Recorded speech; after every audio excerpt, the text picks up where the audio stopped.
Эми Кыргызстанга кайтабыз. Бишкекте КМШнын мамлекеттеринин премьерликтин башын бириктирген жыйынга келген орус өкмөт башчысы Дмитрий Медведев Сооронбай Жээнбеков менен эки өлкөнүн экономикасындагы маселелерди талкуулады. Медведев Кыргызстанга газ тармагында инвестициялар келерин жарыялады. Кыргызстан 2 жыл мурун Кыргыз газ ишканасын Орусиялык Газпромго саткан. Анда Газпром Кыргызстанга 45 миллиард сом инвестиция салууну убада кылган. Ошондой эле КМШнын аткаруу катчысы Сергей Лебедев менен премьер-министр кезектеги кеңешмесинин күн тартиби талкууланды.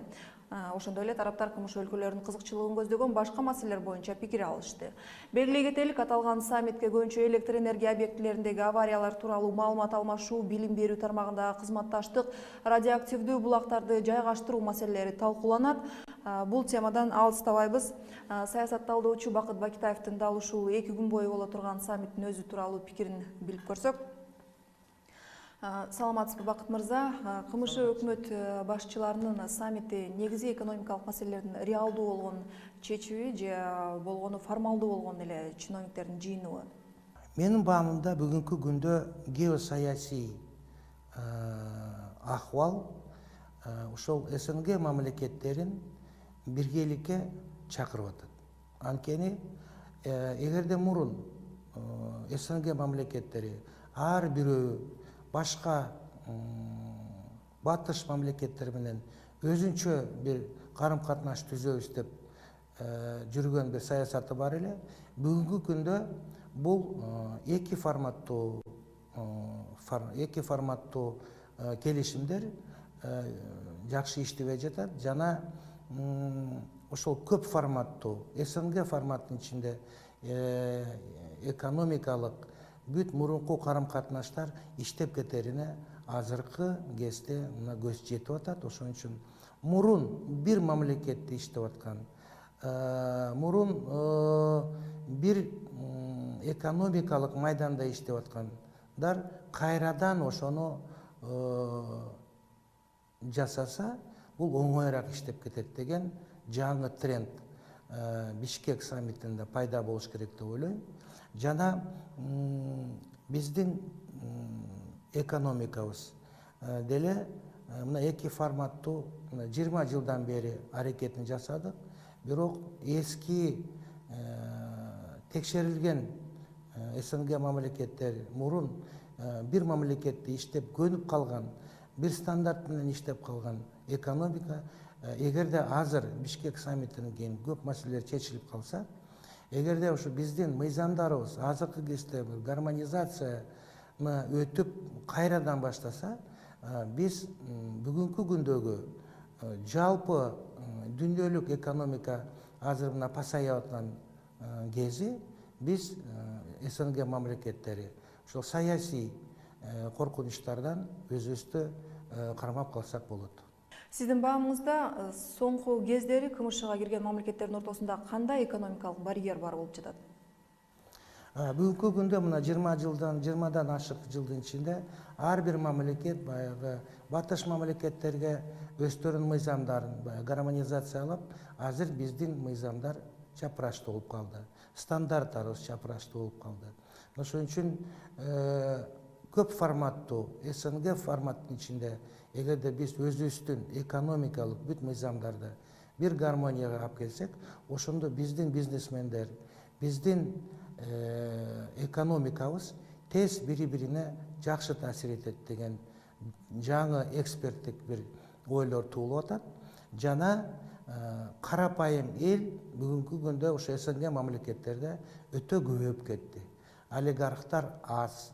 Анан кийин ошо олигархтардын жанында жүргөн башка байлар азыр капиталисттик системада өздөрүнө жакшы шарттарды түзүп алды. Эми жөнөкөй карапайым элге жакшы шарт түзүп бере албаса, бул СНГ мамлекеттерде келечекте өтө коркунучтуу саясий коркунучтар болот. Сиз уксаңыз керек, Бишкекте өтүп жаткан саммитке Азербайжан, Армения, Өзбекстан, Түркмениянын премьерликтин орун басарлары катышат экен. Мурунку жыйындарда өкмөт башчылары өздөрү келип катышчу эле. Бул жолкусуда кандай болуп калып жатат? Же бул ирет анча деле маанилүү эмес жыйын болуп эсептелеби? Биринчиден ошо келген өкүлдөр бүт өзүнө ыйгарым укуктарды алып келген. бул биринчи. Экинчиден албетте биринчилери келип катышып кетсе, ошондо көп маселелер тезирээк чечиле тургандай болот эле да.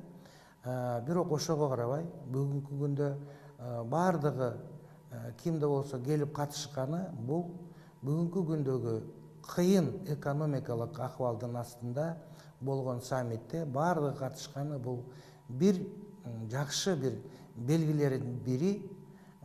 Анткени бүгүнкү күндө ушу геосаясий майдан өтө коркунучтуу болуп бөлүнүп калды. Ошон үчүн СНГ мамлекеттер бир нукта, бир вектор менен иштебесе, биз бөлүнгөндө бөрү жейт деген бир философияга чалынып, ар бир мамлекет өзүнчө бир көп чукул коркунуч проблемаларга жолугуп калышы мүмкүн да. Маалыматтарга караганда саммитке көбүнчө экономикалык маселелер ортого салынат экен, арасында эркин соода кылуу боюнча кагаз да бар деп жатышат. Бул эмне болгон документ, анан эмне үчүн буга чейин чечилген эмес эле деп аталган маселе?